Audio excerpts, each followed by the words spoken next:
La deuxième phase de la guerre a commencé. Les Russes ont lancé une grande offensive sur le Donbass avec des combats et des bombardements sur toute la ligne de front. Arrêté récemment en Ukraine, le milliardaire pro-russe Viktor Medvedchuk a demandé à être échangé contre des soldats capturés à Mariupol. Cet homme influent est un proche de Vladimir Poutine. Vladimir Poutine minimise les sanctions occidentales contre la Russie, mais sont-elles, comme le dit le président russe, réellement un échec ? L'artillerie russe pilonne avec une intensité inédite les villes du Donbass où des combats ont lieu dans plusieurs agglomérations sur toute la ligne de front. À Kiev, Volodymyr Zelensky prévient que l'Ukraine ne cédera à rien. Nous pouvons maintenant affirmer que les troupes russes ont commencé la bataille du Donbass, à laquelle ils se préparent depuis longtemps. Une très grande partie de l'ensemble de l'armée russe est désormais consacrée à cette offensive. Peu importe combien de soldats russes sont amenés jusqu'ici, nous combattrons, nous nous défendrons, nous n'abandonnerons rien de ce qui est ukrainien et nous n'avons besoin de rien d'autre.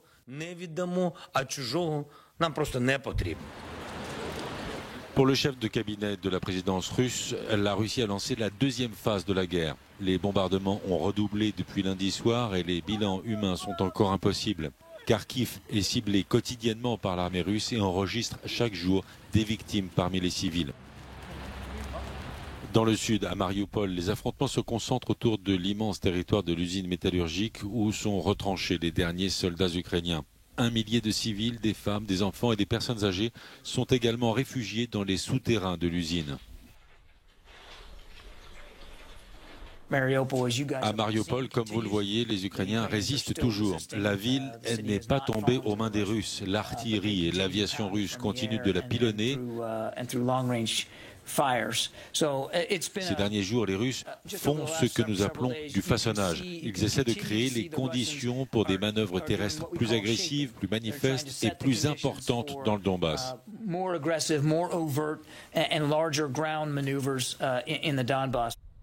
L'Union européenne condamne la poursuite des bombardements aveugles alors que les États-Unis annoncent que la nouvelle tranche d'aide militaire arrive et doit être remise à l'armée ukrainienne. De son côté, Vladimir Poutine a décerné lundi un titre honorifique à la 64e brigade de fusiliers motorisés de Khabarovsk. C'est précisément cette brigade qui est soupçonnée d'avoir perpétré des crimes de guerre à Boutcha, à côté de Kiev. C'est une prise de guerre pour Kiev. L'arrestation il y a quelques jours du député pro-russe Viktor Medvedchuk, un milliardaire proche de Vladimir Poutine. Dans une vidéo diffusée par l'armée ukrainienne, il a demandé à être échangé contre des civils et des soldats de Mariupol. Sa femme se mobilise pour demander la libération de son mari, photographié ici après sa récente arrestation par les services spéciaux ukrainiens alors qu'il était en fuite. S'il y a une réaction du président Poutine, nous vous le ferons savoir, a indiqué le porte-parole du Kremlin. Viktor Medvedchuk pourrait faire l'objet d'un échange avec 2 soldats britanniques capturés à Mariupol, dont la télévision russe a diffusé ces images, dans laquelle il demande à être échangé contre le milliardaire que l'on voit ici aux côtés de Vladimir Poutine il y a quelques années. Viktor Medvedchuk est considéré par Kiev comme l'œil et l'oreille du Kremlin en Ukraine, où il est l'une des plus grandes fortunes.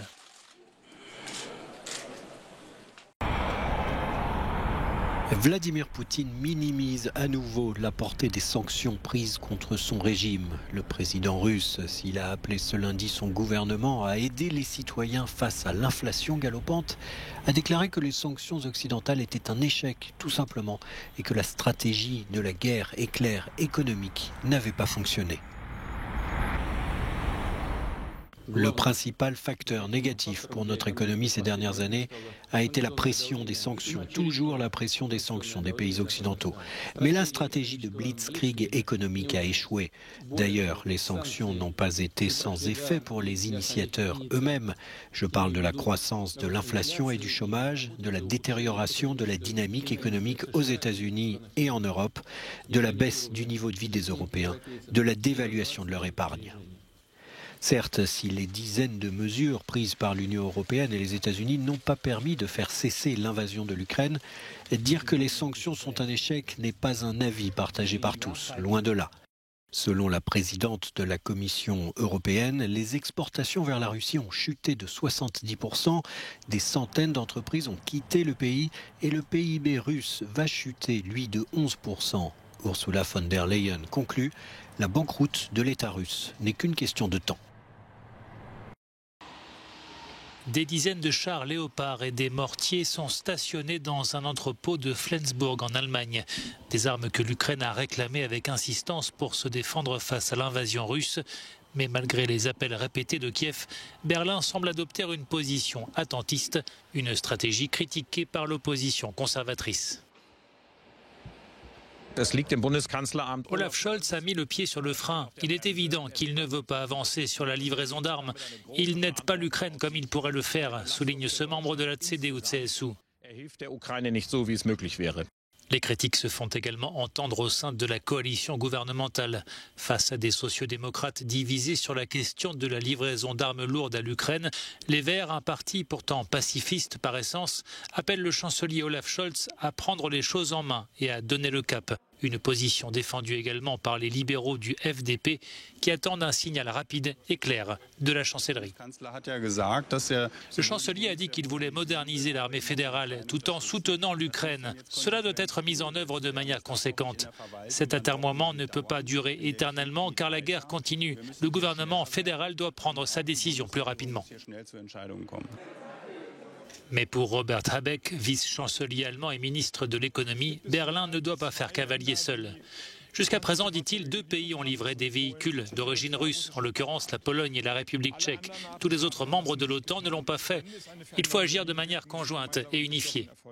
Livrer, oui ou non, des armes lourdes à l'Ukraine, les débats en Allemagne sont de plus en plus houleux. Pendant ce temps, Kiev continue d'espérer que les paroles seront suivies d'actes. Depuis la Première Guerre mondiale, 300 000 Hongrois vivent en Transcarpathie, cette région de l'ouest de l'Ukraine frontalière avec la Hongrie. Au début de la guerre, la plupart d'entre eux est partis en Hongrie pour ne pas avoir à combattre dans le Donbass, mais aujourd'hui, impossible pour eux de rentrer en Ukraine, même pour les fêtes. À Pâques, les églises étaient pleines dans toute l'Ukraine, sauf ici en Transcarpathie. Nous avons rencontré une femme âgée qui s'est plainte que sa famille a peur de rentrer car le gouvernement de Kiev a menacé les déserteurs de 12 ans de prison. Elle a également dit que les habitants ont commencé à détester les Hongrois d'ici à cause de l'amitié d'Orban avec Poutine. Pour pouvoir fêter les fêtes en famille, les mères et les filles ont donc fait le voyage d'Ukraine jusqu'en Hongrie. Aujourd'hui, ce sont surtout des filles et des femmes qui sont arrivées de Béréovo et des environs. Ce sont les familles des pères et des garçons qui ont fui la guerre. Et ils ne se sont pas revus depuis des jours, voire de longues semaines. Ces fêtes sont une bonne occasion pour des retrouvailles.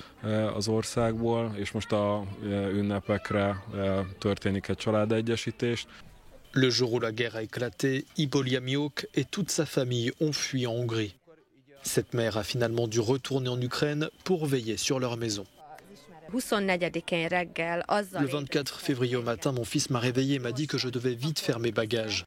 Son ami qui étudiait à Kiev lui a dit que les Russes avaient attaqué la capitale et qu'il fallait partir immédiatement en Hongrie. Il est parti juste après et mon mari est parti dans l'après-midi. Il voulait rester, mais j'ai insisté pour qu'il ne reste pas chez nous. Une fois les fêtes de Pâques passées, ces familles vont une nouvelle fois devoir se séparer.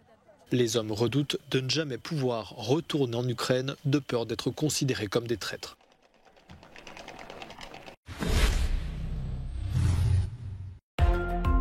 En Afrique du Sud, le président Cyril Ramaphosa a déclaré hier soir l'état de catastrophe nationale après les pires inondations jamais enregistrées dans l'état du KwaZulu-Natal à l'est du pays. Le président sud-africain a promis un vaste plan d'aide et de reconstruction.